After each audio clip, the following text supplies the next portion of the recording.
दूध कौन से जानवर का सबसे अच्छा होता है? बेटी, दूध तो भैंस का ही सर्वोत्तम होता है। फिर तो आपको भैंसशाला चलानी चाहिए स्वामी जी।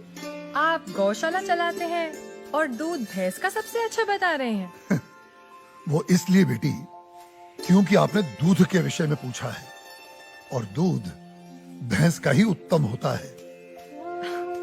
तो फिर गाय का दूध स्वामी जी? बेटी, गाय का दूध दूध नहीं, अमृत होता है। और हमारे लिए गाय जानवर नहीं, हमारी माँ है। वो कैसे स्वामी जी? बेटी, हमारे शास्त्रों में स्पष्ट उल्लेख है, गावो विश्वस्व मातरः, गाय संपूर्ण विश्व की माता है।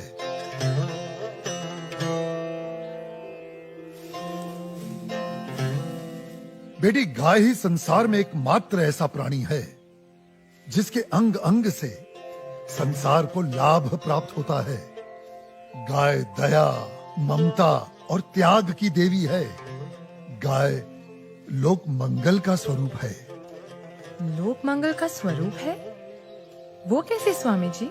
हाँ बेटी, गाय का दूध पीने से शरीर के साथ साथ मस्तिष्क का भी विकास होता है। गाय के दूध में 8 प्रकार के प्रोटीन्स, 6 प्रकार के विटामिन्स, अनेकों प्रकार के एमिनो एसिड्स और न जाने कितने प्रकार के दुर्लभ तत्व प्राप्त होते हैं। It's a complete and wholesome food. ये मानव शरीर के प्रत्येक रोगों के लिए वरदान है, इसीलिए ये अमृत है। अब तुम गौमूत्र को ही ले लो। गौमूत्र बेटी अद्भुत औषधि है और हमारे आयुर्वेद में तो कई सारी जीवन रक्षक दवाएं गौमूत्र को केंद्रित करके ही बनाई जाती हैं। अच्छा। क्या आपको पता है, अमेरिका अपनी दवाइयां बनाने के लिए काऊ यूरिन इंडिया से ही इंपोर्ट करता है। रियली? अब आओ गोबर पर। काऊ डंग, जिसका अज्ञानी लोग बहुत मजाक उड़ाते हैं, वही गोबर ईंधन और खाद यानी कोल और मैन्योर का काम करता है। It's a natural fuel and fertiliser. आपको पता है बेटी, गांव के कच्चे घरों की दीवारों पर गोबर लेपने से उन पर सूर्य की सख्त और विषाक्त किरणों का असर ही नहीं होता। ओह। बेटी, हमारे शास्त्रों में कहा गया है कि गाय के खुरों से उड़ी धूल यानी गोधूली अपने मस्तक पर लगाना तमाम तीर्थों में स्नान करने के बराबर है। लेकिन स्वामी जी, आपने ये गौशाला खोलकर जो बूढ़ी और दूध ना देने वाली गायों को शेल्टर दिया है, अगर कोई कसाई इन्हीं गायों को काटकर उनका मांस अगर बाजार में बेचता है, उसे तो 30-40 हजार का लाभ हो सकता है। लेकिन आपने तो इन बूढ़ी गायों को शरण देकर उसके पेट पर तो लात मार दी है। उस बेचारे का तो रोजगार छिन गया है स्वामी जी। हम कितने एहसान फरामोश हो गए हैं बेटी। चलो आज एक कैलकुलेशन करते हैं। एक गाय 20 से 25 साल जीती है। वो अपने जीवन काल में 15 साल हर रोज 15 से 20 लीटर दूध देती है। इसका मतलब एक साल में हुए तकरीबन 7,000 लीटर दूध और 15 साल में हुए 1,05,000 लीटर दूध। अब आप अंदाजा लगा लो, 1 लीटर दूध कितने का बिकता है और 1,05,000 लीटर दूध कितने का बिकेगा। अब तुम वैसे ही गोबर और गौमूत्र का भी गणित जोड़ लो। तुम्हारी आंखें फटी और खुली रह जाएंगी कि एक गाय अपने पूरे जीवन काल में कितने करोड़ों रुपए मनुष्य को कमा कर देती है। बेटी, अनेक इंडस्ट्रीज काऊ डेयरी और उसके बाय प्रोडक्ट्स पर टिकी हुई हैं। और ये गणित यहीं खत्म नहीं होता बेटी। उसकी मृत्यु के उपरांत उसकी चमड़ी, उसकी अस्थियां भी काम में आती हैं। उससे भी लोग पैसे कमाते हैं।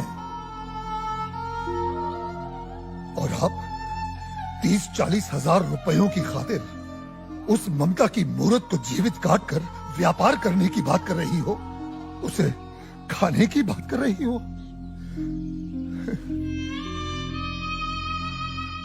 और कितना त्याग, कितना उपकार चाहिए एक प्राणी से।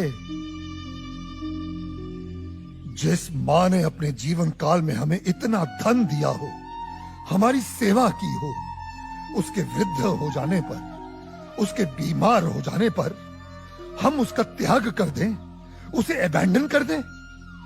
धिक्कार है ऐसी सोच को। बेटी अपनी मां के वृद्ध हो जाने पर उसे बेचा नहीं जाता, उसे काटा नहीं जाता, उसकी सेवा की जाती है। मैं आपकी बात से सहमत हूँ स्वामी जी, लेकिन आपका पॉइंट ऑफ व्यू प्रेजुडिस भी तो हो सकता है, क्योंकि आप एक हिंदू हैं।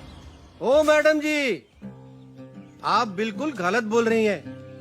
मैं एक मुसलमान हूँ और मेरा नाम इस्लाम मुन्ना शेख है और मैं इस आश्रम का ग्वाला हूँ और हमारे कुरान पाक में कहीं भी गाय के गोश्त को खाना नहीं लिखा है। हम हिंदुस्तान में रहते हैं। अगर गाय हिंदुओं की माँ है तो गाय हमारी भी माँ है। तो इसका मतलब आप भी गौ हत्या के खिलाफ हैं? 100%। हम हिंदुस्तान में गौ हत्या नहीं होने देंगे।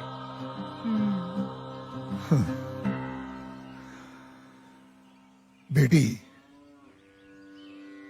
जितनी भी बीमार, लाचार और दूध ना देने वाली गायें हैं, जिन्हें हमारे अपने ही हिंदुओं ने अपने निजी स्वार्थ के लिए त्याग दिया है, हम उन सब गायों को अपने यहां शरण देंगे, उनकी सेवा कर उनका ऋण चुकाएंगे। पादरी साहब मुबारक हो।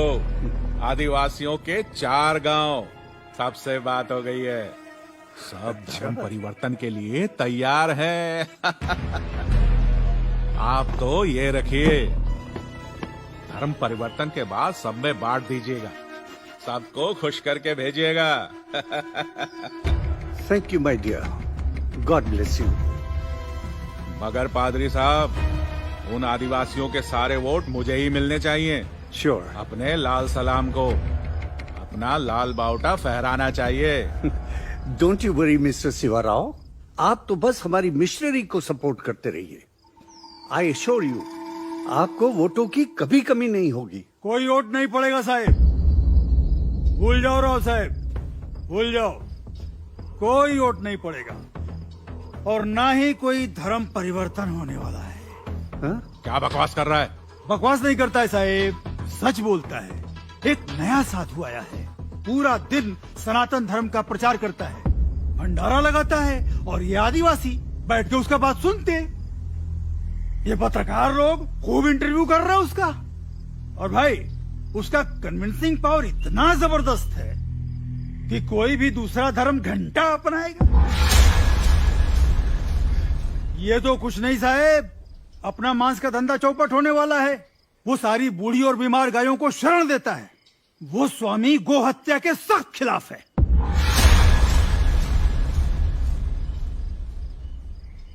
शिवा साहिब, इन्हीं गायों को तो हम खरीदते, इन्हीं का तो मांस बेचते।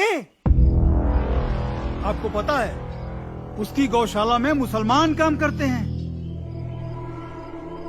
और हमारे कसाई घर में कई कसाईयों ने गाय काटने से इनकार कर दिया है। शिवा साहिब, गाय नहीं कटेंगी तो धंधा कैसे होएगा, और धंधा नहीं होएगा तो पैसे कहाँ से आएंगे, और पैसे नहीं आएंगे तो इलेक्शन में जीतेंगे कहाँ से। उन्हें अपनी भाषा में समझाया नहीं उसको? समझाने गए थे साहिब, साले ने दम देके भगा दिया हमको। बोले तो बहुत सॉलिड है, एकदम पावरफुल है वो।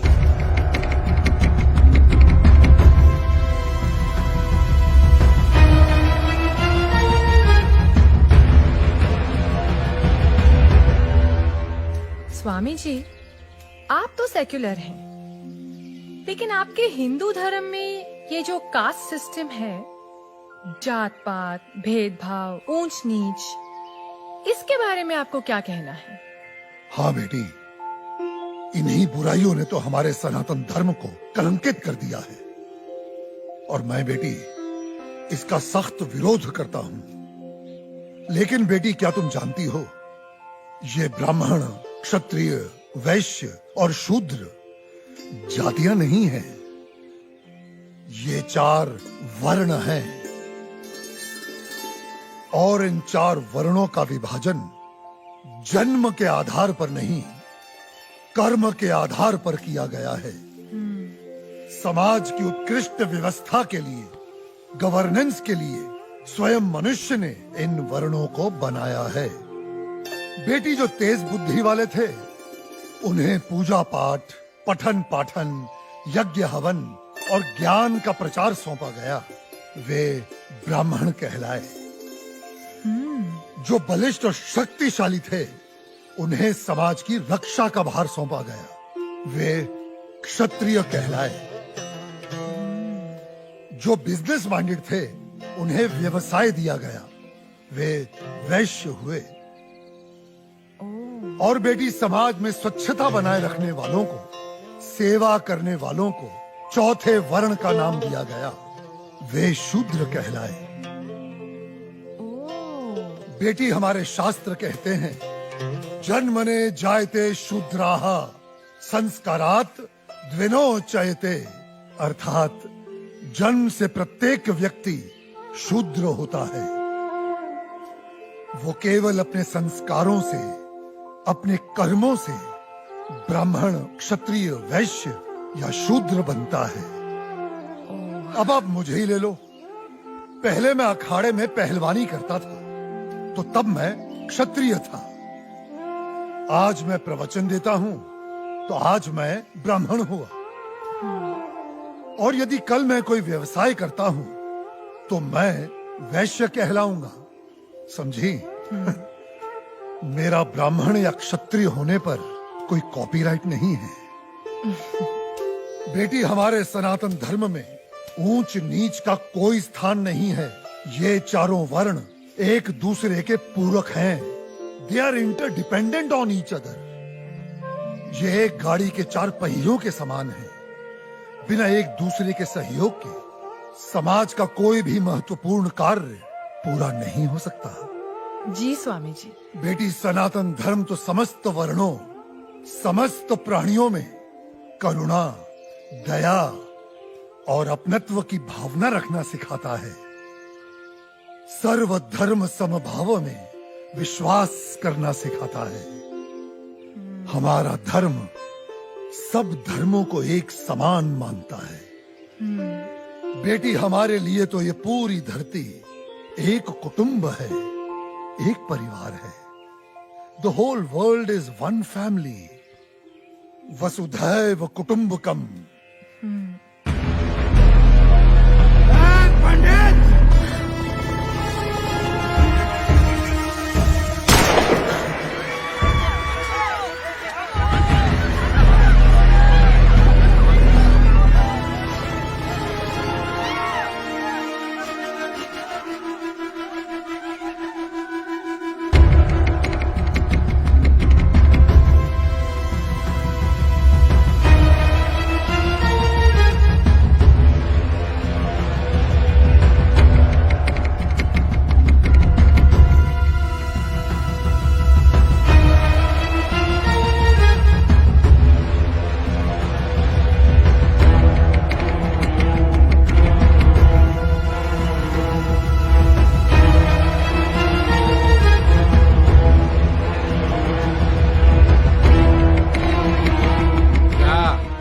क्या रहा है यहाँ पर? हाँ, चल क्या रहा है यहाँ पर?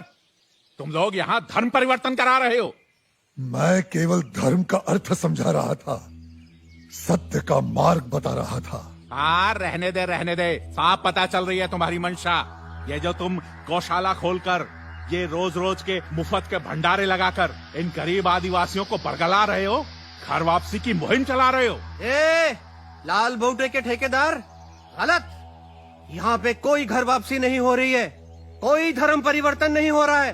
मैं खुद एक मुसलमान हूँ और इस आश्रम में नमाज अदा करता हूँ। स्वामी जी ने आज तक मुझे कभी नहीं रोका है।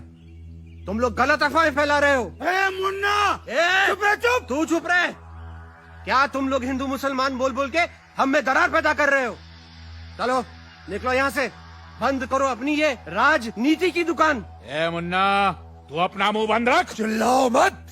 मैं तुम्हें अच्छी तरह जानता हूं कनन शिवाराव। जिस प्रकार तुम सनातन धर्म के विरुद्ध इन भोले भाले आदिवासियों के हृदय में जहर इंजेक्ट कर रहे हो और अपनी वोटों की खातिर पैसा बांट बांट कर इनका धर्म परिवर्तन कर रहे हो, ये सब अब नहीं चलेगा। ए स्वामी, तू जानता भी है कौन है ये? जानता हूं, तुम्हारे आका हैं जो तुम्हारे नाम पर फर्जी ट्रांसपोर्ट कंपनी चला रहा है और गैर कानूनी तरीके से गौ मांस बेचने का घोर अपराध कर रहा है। ए पंडित! कनन शिवाराव, गाय हमारी माँ है। हम उसकी पूजा करते हैं, उसकी सेवा करते हैं और कोई उसे काटे हम कतई बर्दाश्त नहीं करेंगे। हम तुम्हारा ये गोरख धंधा बंद करवा के रहेंगे। ए, तू हमारा धंधा बंद करवाएगा? हाँ?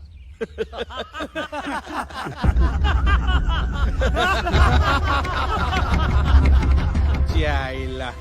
ए गौरक्षको, एक गाय का गोश्त भी गोश्त ही होता है। तू होता कौन है हमें रोकने वाला? हा? मैं मुर्गी का गोश्त खाऊं, बकरे का गोश्त खाऊं या गाय का गोश्त खाऊं, गोश्त तो गोश्त ही होता है। क्या फर्क पड़ता है? बिल्कुल फर्क पड़ता है। मानो तो माँ माँ है वरना जानवर। कनन शिवाराव, माँ, बहन, बेटी और पत्नी सभी स्त्री जात होती हैं, लेकिन सभी के साथ एक जैसा संबंध नहीं बनाया जा सकता। ए कनन, क्या तू अपनी माँ बहनों के साथ सोता है, उनका बिस्तर गर्म करता है? हरामखोर, माँ पे जाता है।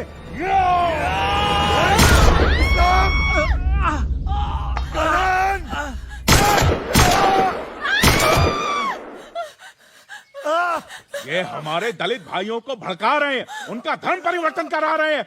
मारो!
ब्राह्मण को कमजोर मत समझ।